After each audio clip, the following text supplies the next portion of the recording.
I'm just so excited to be here, and I'm just honored to be given this opportunity to share. I am going to share my screen now.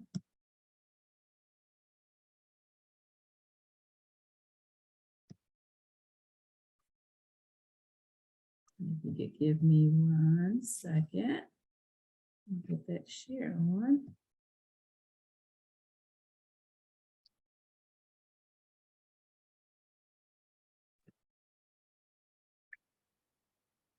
Okay, can everybody see that? It looks great. Yes. Wonderful. Awesome. Okay, so I'm just going to jump right in. The title for tonight's presentation is The Benefits of Forgiveness and Emotional Healing. Okay, and my goal is for you to just forgive fully so that you can gain inner peace and live a more purposeful life. Okay. Introduction. I noticed how everybody was saying where they're from. My name is Abigail McNeil, and I am right here in Coatesville, Pennsylvania. For those that are near me, hello, neighbor. Again, as stated in the bio, I'm a certified life coach, forgiveness coach, an author, and a business owner. And a lot of times I get questions like, so how did you start on this? What's your story? Where did you begin with this? And there's a couple of things, but I do like to share the story because I think sometimes it relates, people can find it relatable. I am a registered nurse, as it's stated. And one of the things that I noticed, I've always had like a very curious mind. And I would always wonder, why was it that patients, after we explained to them, giving them discharge instructions as to what it is they were supposed to do when they go home, why couldn't they follow that? For instance, there's patients that would come back frequently. We call them frequent flyers, right? So they would come back frequently with some of the same symptoms. For instance, one gentleman would come back with congestive heart failure. So he would come back frequently, he's swollen, he can't breathe, he's full of fluid. And my question was, I can't understand, why does he keep coming back? And so what I realized is that in talking to him, he would say, oh, I ate a bag of potato chips. And so he would eat a bag of potato chips and continue to do that and end up right back in the hospital. So then I started to think, well, what is it? What is it that caused people to kind of just not do what we asked them to do? What's the reason behind it? And I will share, some things on that a little bit later in the presentation. But more on a personal level, as stated in the bio, again, was my history of being in experiencing a really bad divorce. Okay, I had my husband just up and left, had a 10-year-old kid. We had a house that we had purchased, and I'm left with all these things. And so I had a lot of hurt, a lot of unforgiveness, and a lot of resentment towards him. And it wasn't just resentment towards him, it was resentment toward myself as well, because you know what I did? I ignored the red flags. The red flags were there. There's a saying that when somebody shows you who they are, believe them. And I did not. So I took on those red flags. I just ignored the red flags and I jumped into the marriage anyway. So once the infidelity started after the marriage, well, it was there before. So I had to forgive myself as well. And so I started on this journey because I wrote a book, and it's called Purposeful Healing. And in that, I kind of discussed how I just had come to a point where I had just had enough of the hurt, enough of the pain. I actually it would be the first thing on my mind in the morning when I got up, and the last thing when I went to bed. And sometime I would wake up with that pain and agony. And it went on for 7 years. So in this journey, what I ended up doing was attending a seminar, not knowing what the seminar was for, but I'd gone to a seminar, and it talked about forgiveness and the relationship between unforgiveness and illness. And it was at that point that it triggered in my mind what I had gone through with my mother, losing her at a young age, and she died of colon cancer. Now, my mother relationship with my father was that she we were not allowed to speak of the man. We were not allowed to talk of him, didn't know him, and we would have a relationship with him over her dead body. And that's exactly how it happened. But in that seminar, it triggered me because it's like, wow, my mother actually just kind of held on to this so long until it completely just ate her inside out. So I knew on my journey, I had to forgive. I knew I had to take the steps. I just didn't know how, and I didn't know where to begin. So I just had enough again one night. And then I was, the Lord just said to me, this is what I'm going to give you. And he gave me a whole platform on forgiveness. I was able to write a book. I was able to write a song, stuff that I never thought or even inquired about doing. I'm a nurse. Well, what am I going to write a book for? Even though nurses write books, but I was just not interested. And so that's how I kind of pretty much just started on this journey. And I'm just hoping that you take something from this. This presentation is not about forcing anyone to do anything they're not ready for, because we all arrive at different times, right? I can't say that now today you need to forgive. And it took me 7 years and I was trying really hard.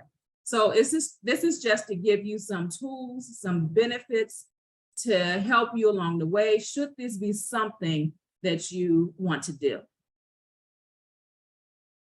So objectives. By the end of this presentation, I hope that you'll be able to identify the benefits of emotional healing, discover what it means to forgive, recognize physiological effects of resentment, and also develop steps to heal effectively.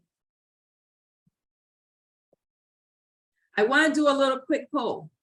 So for you, those of you that have your phone available, and I'm hoping that this works, I want to kind of get like a little survey of those attending the event tonight. So if you can text, you can either text or you can put the poll here in your web browser and then answer the questions. It's private, your name won't be shown. It just kind of gives us so if you can just take a minute.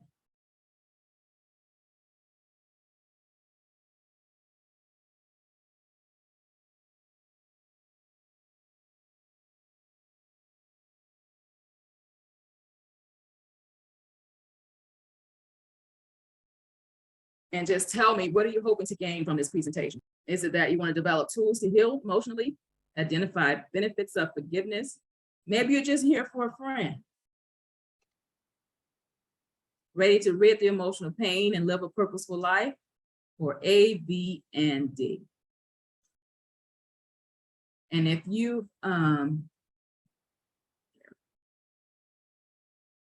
they're starting to come in. And it looks like 100%. Wow, awesome. Give it a few more seconds to see if anybody else answers.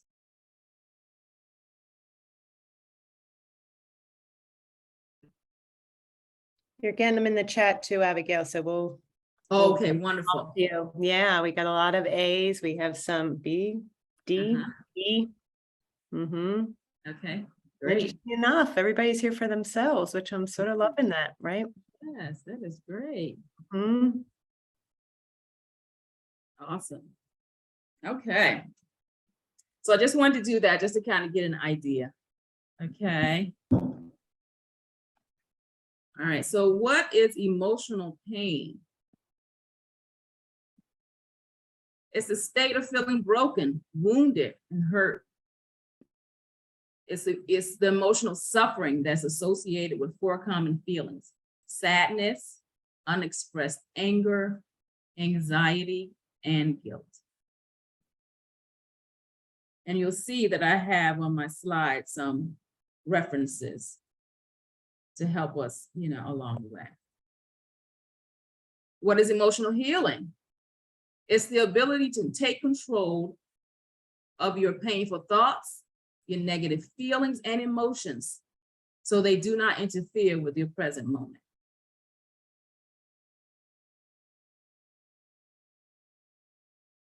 some key points to emotional healing. The first one is acknowledging your troubling thoughts and feelings. It's really difficult to heal when you can't acknowledge the pain that you're having and how it makes you feel. So that's the first thing, is to acknowledge the troubling thoughts and feelings. The next is to accept feelings as they are. Okay, a lot of times we don't like to deal with what we're feeling, and we push it aside, push it into our subconscious. We tell ourselves that we're fine when we're really not. Accept the feelings, okay? Explore subconscious thoughts to determine the root cause. And that's really important, because a lot of times we have pain and issues that we're going through, and more pain comes, and they just kind of pile up, and we're not really dealing what the root cause of the pain is. So you want to explore your subconscious thoughts to determine the root cause. Next is develop coping skills to resolve sorrow, anger, and guilt. And then you want to develop skills on how to resolve emotional blockage.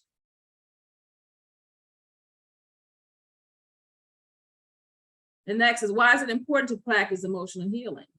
And so a lot of you were here for the emotional healing piece. And it's because it teaches us lessons in life, coping skills, and how to make effective adjustments. Okay. It helps us to create awareness of our emotions and express feelings properly. This is so important to me, because I think there's so much hurt and things that are going on in the world. And I watch a lot of the news, which I shouldn't, but I do. And I think that there's so much emotions, negative emotions, and individuals not really knowing how to cope and how to effectively adjust their feelings. And so that's why a lot of times we're seeing a lot of the hurt and things that are coming out in our country today. What is resentment? It's the bitter indignation at having been treated unfairly.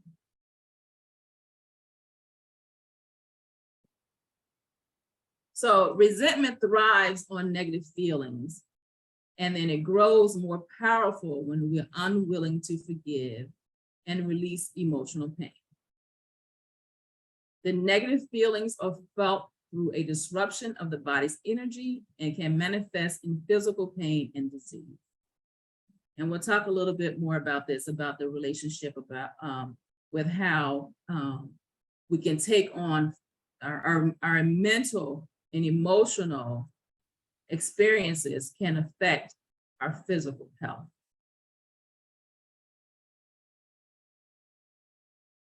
So Leo Babauta says the root of all our problems is in our inability to let go. And I think that's really powerful when you think about that, is that we can't let go. And so that really is the root. That's where it all starts, it all stems from, is that some things we need to be able to let go, know when to let go, and then know how to let go.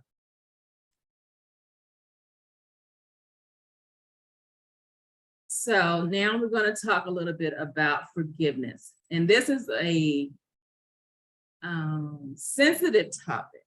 It is an important, very important topic. But on my journey, I have come across several different types of people. They're either debaters, they're tired, ready, or they're runners. Okay. The debaters will show up to debate and tell you why they don't have to forgive, why they should not let go, and why they should hold on to it, because you don't know what they did. How can you tell me that I need to forgive? You don't know, So the debaters, and then we have the tired, those that are just tired of the hurt, the pain, the negative emotions. And then the ready, that just really looking for help. The ready are really looking for help, but just don't know how or where to get it. And then the runners. I met someone last week that was a runner. I started talking to him about what I do, and he said, "Oh, I don't want to hear that. I enjoy being mad." So So the runners are just not ready. And it's okay. Like I said earlier, it's okay to not be ready. You arrive when it's time for you to arrive. Okay. So the significant asset to emotional healing is to forgive. That's one of the most important things you can do, is to forgive, whether it's to forgive your offender or it is to forgive yourself.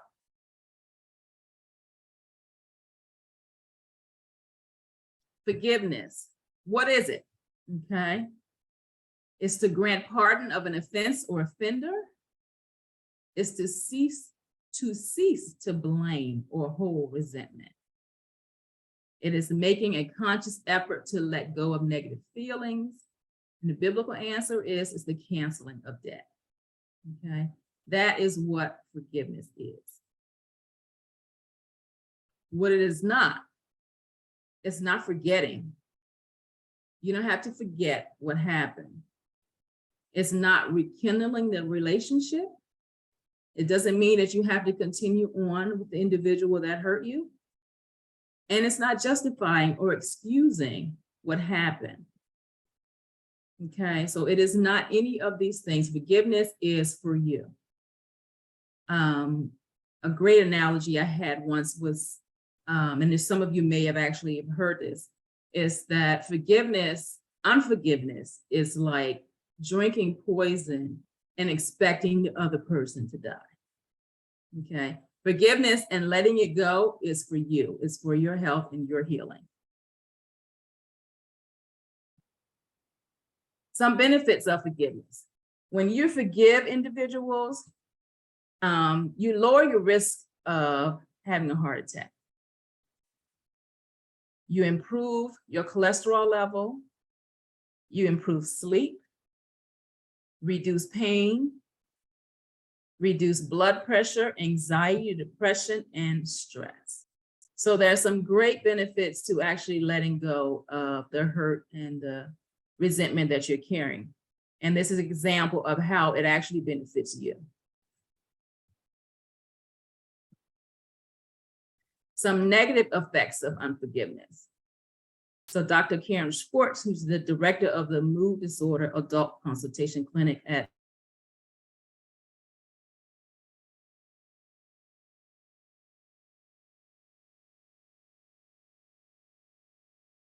Johns Hopkins Hospital, says blood pressure, immune system, and then lead to increased risk of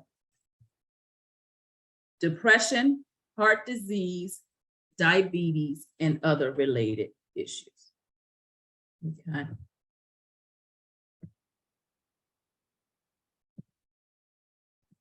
Studies have shown that people who are naturally more forgiving are more satisfied with their lives. They have less depression, anxiety, stress, anger, and hostility. And then 61% of the cancer patients at the Cancer Treatment Center of America had unforgiving issues. So a part of I was talking to you earlier about, I had gone to a seminar, and the individual that was given the seminar, his name was Dr. Michael Berry. He was actually a chaplain at the Cancer Treatment Centers of America, and he's actually has since retired. And he wrote a book, and I'll give you the link to that book at the end. He wrote a book called The Forgiveness Project. And there's different stories in there about individuals with cancer and how they did a study on the cancer patients, and they found that 61% of those cancer patients had issues with unforgiveness. There was a lady in that book. I hope that a lot of you will get that book. I really think it's a very, very good book. But there was a lady in that book who had issues with unforgiveness, and she actually had breast cancer. She developed breast cancer. And when they talked to her, they determined that she had been holding on to some resentment. She and her family had gone on a vacation, and the family was kidnapped. And I think they ended up like beating and killing her husband. And she carried that anger with her to the point where she actually developed breast cancer. They actually worked with her and on letting go of that hurt and pain and resentment. And she actually beat breast cancer. And she was like in stage 4. So it's just an example, and I want you to take from this too. It doesn't mean that, when you forgive and you let go that you're not going to get cancer. But what is stated in previous slides is that it actually, when you hold on to a thing, it lowers your immune system and it gives you, it affects your ability to fight. So I just want you to kind of take that away, take that and as you move through, the healing journey and everything like that. Some psychological definitions of unforgiveness. Unforgiveness is a type of stress response. Okay, it has a direct impact on the mental health and psychology of a person. Studies suggest that unforgiveness can be viewed as a state in which a person is confined in a stressful state of mind. You're confined in that position, okay, when you're holding on to unforgiveness. According to McCullough, 1988, unforgiveness triggers those stressors, which forces the person to think that people have harmed them in a wrong way. Okay. A person with such mental state can take potentially harmful steps and develop suicidal tendencies.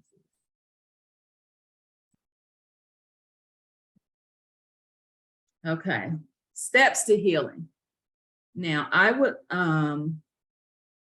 ask that as you're sitting there, and I'm going to take you through a little exercise, but I'm not going to leave you there, okay? So I'm going to help you through it. But I want to take you through a little exercise. And I want you to sit back in your chair and close your eyes. And I want you to think of where you are right now in your life and where your body position as you're sitting there. Take notice to your heart rate. Your breathing. How does your body feel? Does it feel relaxed? Anxious? Now, I want you to think for me for a second of that incident that you may be experiencing of holding on to hurtful experiences. Whether it's a relationship with a loved one, something that has happened that has caused you to be holding on to resentment and pain and being unforgiving. And just think about that for a minute. And as you're thinking, I want you to kind of pay attention to your heart rate, your breathing pattern. Did your position change?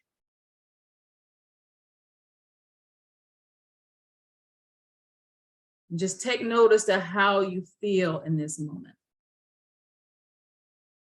Okay. All right, so now we're going to work through it because you have acknowledged that it's an issue. And as I said earlier, you cannot heal if you will not acknowledge the pain and how you feel. Okay, so now we're going to move through some healing.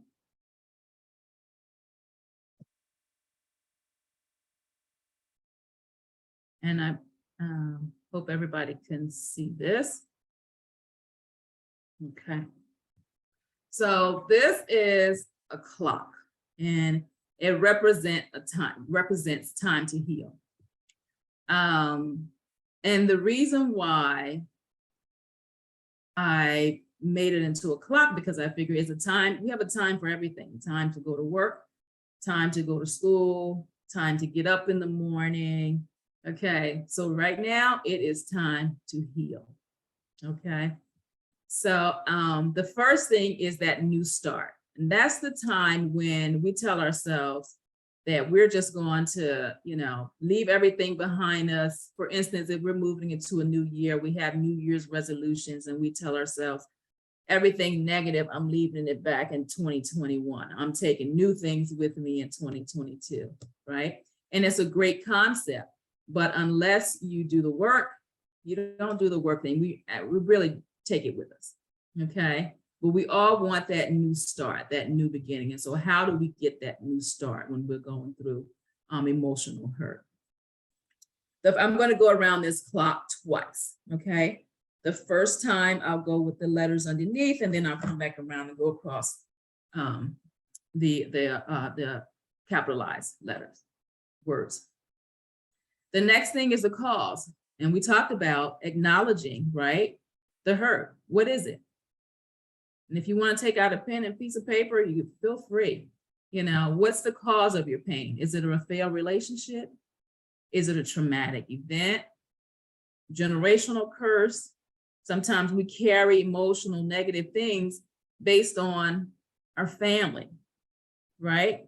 For instance, we don't like the Smiths because the Smiths did X, Y, and Z to my dad. So whenever I see one, I just want to, so what is it? What's the cause of your pain? And the next thing is, how does it make you feel? We talked about acknowledging your feelings. Okay, so does it make you sad, depressed, hurt, angry? What is it? A lot of times we like to, get mad at the cat and kick the dog. The next thing is the goal is what how does it make you feel? Okay, the goal is you want to feel better. And we want that instant gratification, right? So when we're coming around to like 4 o'clock, what makes us feel better? That's that salt, sweet, fatty foods, that immediate gratification. So, a lot of times if you pay attention, when we're watching movies and girlfriends break up with boyfriend, he dumps her or whatever, all the girlfriends come over and they get big spoons and a gallon of ice cream and they eat ice cream. A lot of times we reach for chocolate. So whatever it is, sometimes it's drugs. Sometimes it's sex.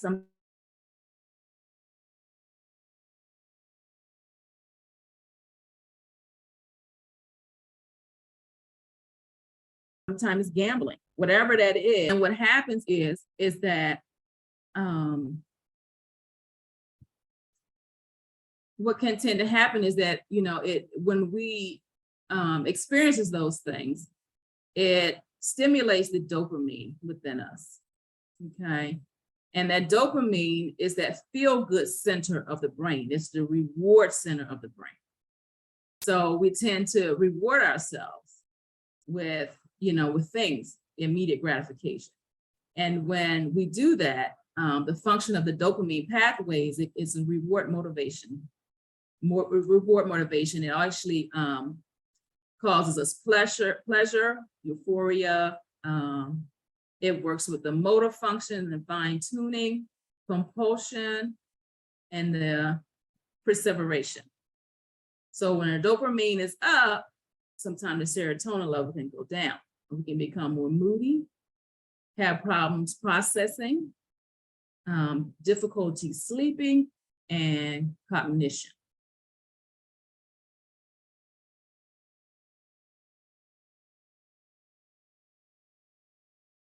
So when you're thinking about the things that you're consuming, instead of ridding the pain, it actually can lead to addictions, okay? And what is an addiction? It's defined by the American Psychiatric Association as a complex condition, a brain disease that is manifested by compulsive substance use despite harmful consequences.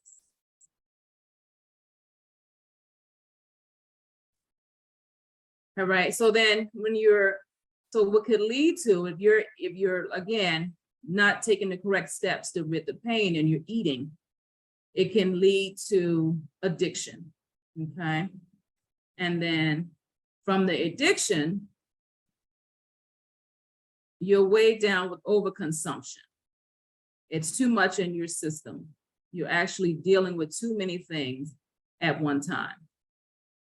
And when you become overconsumed with it, you can become obese, right? You're carrying too much. Now it's starting to show. It's starting to show in your physical health. It's starting to show in your mental health. It's starting to show in your how you on the job, in your home, your relationships with others. And if you don't take the time to kind of shed that, get that stuff off of you, get that weight off of you, those negative emotions, then it could tend to lead to illness. And then that's when we have the cancer, diabetes, and heart disease, right? So as you're coming around this clock and this is a time when you're supposed to be resting. So you might find out that you're not really resting. You're waking up in the middle of the night, unable to sleep, unable to just find rest within yourself because you're not taking the correct steps to be able to heal and to let go of some things that's holding you back. So now we're going to go around the clock again. I'm going to give you some tools that hopefully you can use on the journey, on your healing journey. The first thing is to pray without ceasing. Now, that's whatever that means to you. This is not about forcing religion on anyone or your relationship. Whatever prayer is to you, that is what that is. Okay. And then the next thing you want to do again is to acknowledge the hurt. Actually acknowledge and say what it is that you're feeling. Okay. And then the next is you want to be honest with your feelings. Say exactly how you're feeling. Be honest with yourself and be honest with others. The next thing is to seek help, whether that is a therapist, a counselor, a coach, someone you can trust, pastor, minister. Seek help so that you can actually be able to let some things go. The next thing is acknowledging your contribution. How have you contributed to this?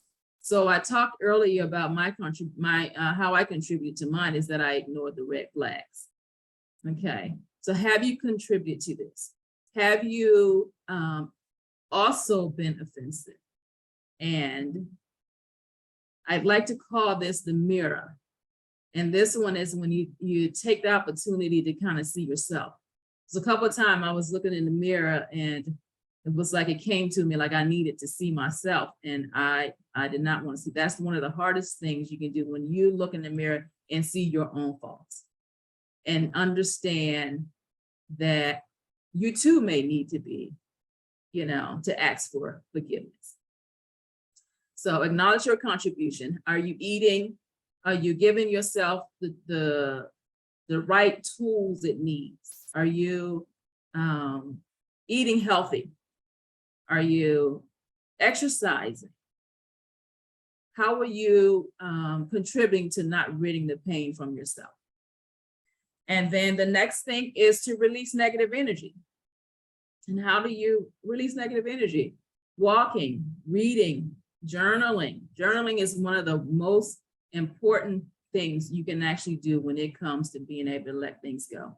I tell you, there was times when I would wake up in the middle of the night and I just knew I'd slept 8 hours and it would be 2.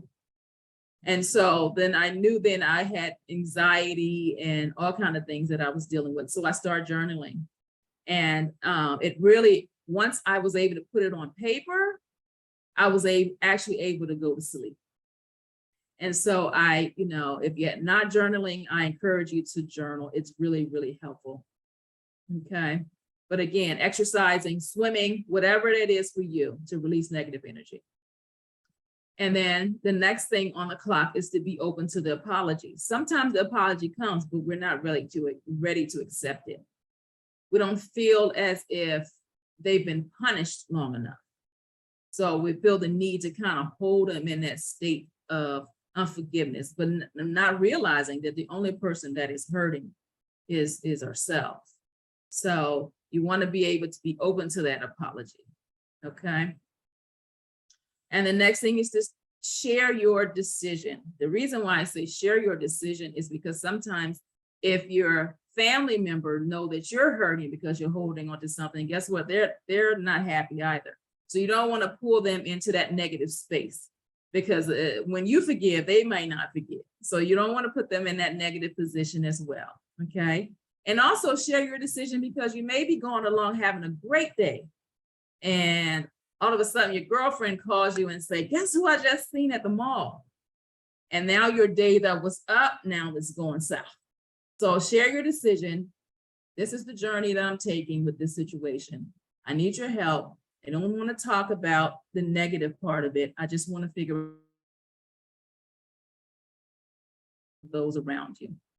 And then my next thing is to appreciate God's forgiveness. So as you know, again, that is whatever that is for you. But as you are forgiven, others around you are forgiven. And as we we also want forgiveness from those things that we've done, whether they be big or small. Okay, we know what that feels like. Have empathy for the individual, because we've been in that same situation. And then as you're coming around now the clock, you can find strength and healing, okay? Because you've taken the steps. You've actually gone through each step. And so now you can actually be able to determine the best process for you, and actually be able to let some things go, okay? So that is the time to heal clock. Time to heal, time to let it go. Now, I just have one more poll.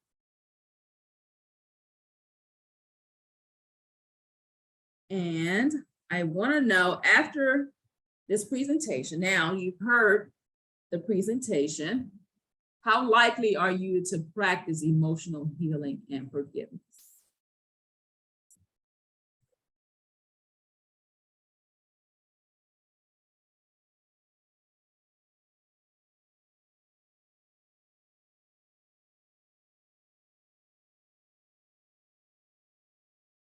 Hmm.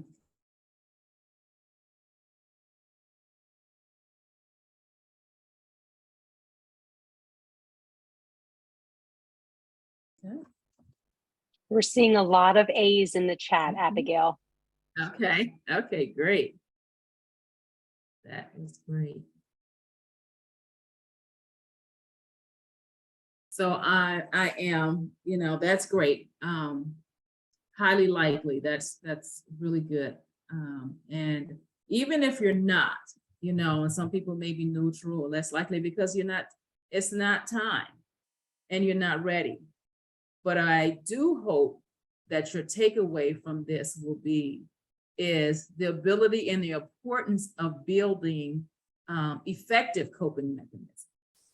Not ineffective coping mechanisms, effective coping mechanisms, such as eating healthy, exercising, trying to figure out how to rid the pain, and also building resilience, okay? So I hope that you're able to take that from this, even if you're not ready. So I just thank you for the presentation. I do have here my website, which is forgivinggifts.com. I do have a website, and on that website, it's just more information and tools to be able to help.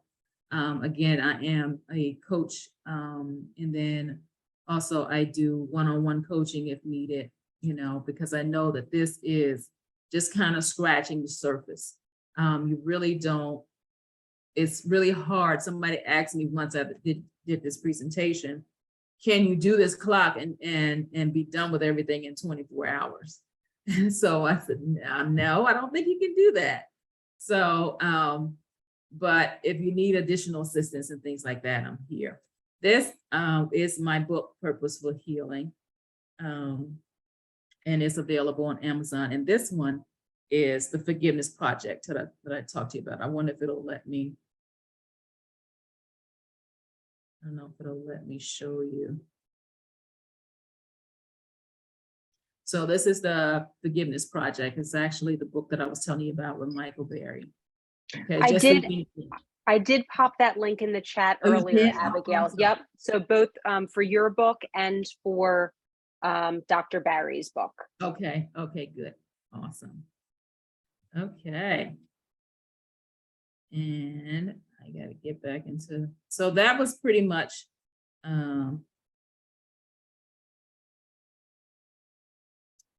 my presentation. And then also I have a course available as well coming up soon on my website. Okay, and so now these are the references that I used as well. It's kind of small, but these are the references. And now we can move into question and answer. We have time to talk about it? We do, Abigail. Okay. And we had a couple questions. We had some comments in the chat. You're welcome to come off of the share if you want to check some of the fun activity that's been going on and just some sharing from some of our attendees.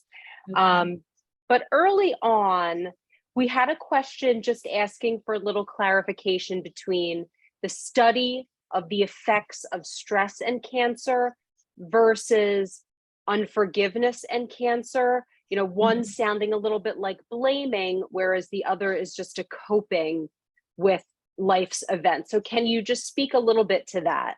Oh yeah, it's definitely not blaming. It's actually just kind of using it as a way to be able to cope. When you release the stress and you determine ways to being able to let go of the stress and anxiety, it helps you, so it's definitely not blaming, but it's assisting you. Again, as we talked about, like the immune system, when you're stressed, your immune system is lowered. And so it just kind of helps you to be able to figure out how to relieve that stress. But it's not, it's not blaming. Okay. Wonderful. Yeah, we've had some wonderful comments from our community in the chat, just sharing some of their experiences as well, and just a lot of support from one another, which has been really wonderful. I know a question for me, just sort of thinking about the clock that you put together, which I love. But I guess, anytime we're working through forgiveness and some stressful experiences, whatever that may be, it may not always be forward motion. I know, right. So you might take a step forward. We might have to revisit one of the previous steps, right? Like, sort of, I sort of the example that you gave, like your girlfriend calling and someone, and I'm like, okay, I need to take a step back. Let's go back one moment and we're going to work on something again before we can move forward. So I would imagine it's not always forward moving. Exactly. It's not always forward moving. And then, and it's, some steps takes longer than others. I had an individual that I coached and I helped her, and we were actually stuck on the calls, I think probably for a month, because she didn't know why. She had so much hurt and resentment and animosity against her parents. And we were stuck there because she didn't know why. She actually had pushed us into her subconscious. And, so each step, you could be there longer and you can actually kind of just move around. Okay, that's good to know. Alba, I do see your hand is raised. So if you want to come off of mute and ask your question, we would love that. As women, we're natural caregivers. We're taking care of things. We're, trying to just get through life. And for me, I don't experience depression, but I have had like these anxiety attacks. I don't even know what to call them in the middle of my sleep that wake me up. And I'm not used to that. And I don't believe it's unforgiveness, it's more disappointment. And it's like, I wish I was aware of the stress that I had last year, that would compound and be something that wakes me up now. So I don't know how to become more aware of my emotions, because when they hit me, it's like, I mean, pass out type of thing. I'm an athlete. I don't pass out. So I want to be more aware of what I'm going through. I don't believe it's unforgiveness. It's more of like sadness, not because of my cancer, because I got through it really well, but just the disappointment of the way the family reacts or doesn't react, or treats you even tougher, to like suck it up, like let's go, just kind of shock. So it's I don't put it, I'm a believer, so I know that God deals with us individually, but I want to know how we can become more aware of these incredible feelings that we can't even put a word to. I think, as I kind of stated a little bit earlier, I think sometimes we put things, subconsciously, we're not sure exactly aware of why we feel the things that we feel, and it actually takes, as I expressed with the young lady that I had, and it took us, that long just to get to the cause of why she was feeling the way she was feeling. And she didn't know. She really did not know. And that kind of like, kind of relates to what you're saying, is that you don't know why you're having these feelings. So it's really about just kind of trying to figure out how to get to the root cause. And that is actually digging a little deeper, and it sometimes we put up blocks, with this blockage, and we don't want to visit certain areas because of past hurt and past, resentment and things like that. So I think that is important to actually be able to you may just need to be just do the work, just kind of dig a little deeper to try to figure out, because I think that's quite interesting to the point where you pass out. Like, I'm not sure. Well, it's interesting because, you can't change the other person. And if you communicate and they've never been one to receive it, that you're just talking to the wall. Right. So then all you can do is just let it go. So you're like, okay, I have. So you're kind of suppressing something you can't resolve, and we're problem solvers, right? So. Right. And so then, as I was talking about the clock and trying to figure out how to be able to let it go, and understanding, but you got to first figure out what it is, and like you said, it's disappointment, right? But then how do you, really accept the fact that they are who they are. And sometimes they're who they are based on their experiences. Sometimes we're expecting things from people that they cannot give us. They can't give us, a young lady who was angry at her mother, but her mother couldn't give her what she needed because it wasn't what she experienced, because her mother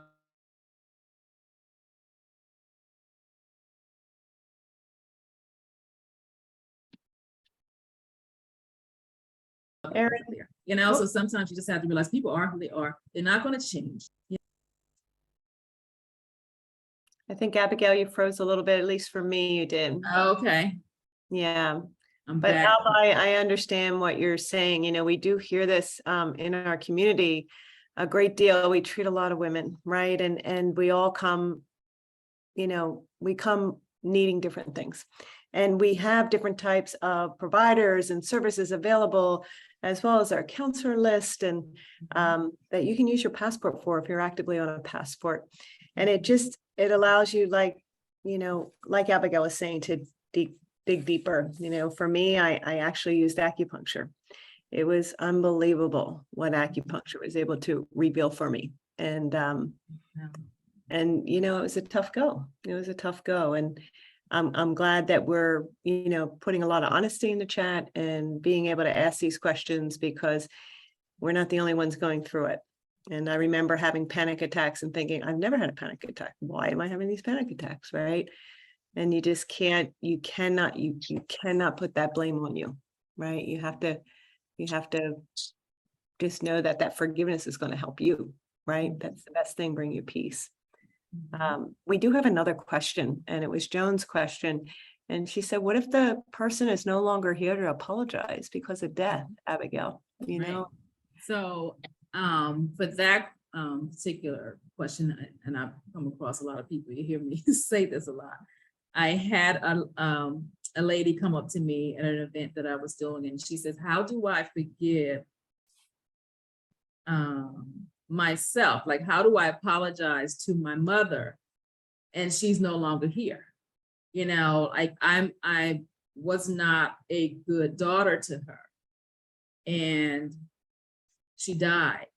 and I was not there. So I'm having a hard time forgiving myself. So how do I apologize for that? And I expressed to her that I thought, she really had to kind of think about who a mother was and the type of person that she was, and would she be okay with you continuing to carry that hurt and that pain? And more than likely, she would not. She would want you to heal. And so even though you can't apologize to her, maybe you can put that energy towards someone else. So maybe there's a family member that you can be helping right now that may need your assistance. Maybe there's a family member that you can, apologize to, and just kind of be there for them, even though you can't do that for your mother, but maybe you can get some release if you do it for somebody else. So that's just kind of how I look at it. I understand it's tough when they're no longer here. And what do you do? But you can actually still be positive. You can still, you can change, and you can figure out how to be better for, the next person and for the journey of your life. Abigail, we had another question, and Phyllis put it direct to me, but I know you had it on your last slide. And Erin, you might have put some links in the chat, but she just wanted to know how we can get more information regarding your course, Abigail. Okay. That you mentioned. So you can actually go to my website, forgivinggifts.com. And then that information, they're actually working on putting it on the site. I don't know if it actually made it or not yet, but so it will be on the site, forgivinggifts.com. Yeah. Well, thank you, Abigail. We really appreciate you being with us tonight and sharing your insight and, being able, I love that our community really puts their heart in our chat. It's important because, we all have that voice that we need to share and clarify. And please always do that. It is a trusted, supportive community at Unite for Her, and we want to hear from you. So, so all of you, thank you for joining us. Thank you, Abigail, for sharing your gifts. And until next time. Yes, Again, we want to start. Yeah, we want to thank our sponsors. Erin, if you want to do a final recap on our sponsors. Absolutely. I'll hop on with you, Sue. Yeah. So yeah, again, so thankful to our sponsors. Our presenting sponsor, West Pharmaceutical, has been a wonderful supporter of all of our educational series and all of our discussions with you. Our supporting sponsors, Daiichi Sankyo, Merck, and GSK, also incredibly supportive. So we give big thanks to them for bringing you these topics every month. We're always looking for new topics, new discussions, new ideas. So know that if there is something that you are interested in learning more about, something that you think you want to bring up for our greater community, as always, please let Sue and I know, because we are always planning, we're always thinking, we're always connecting so that we can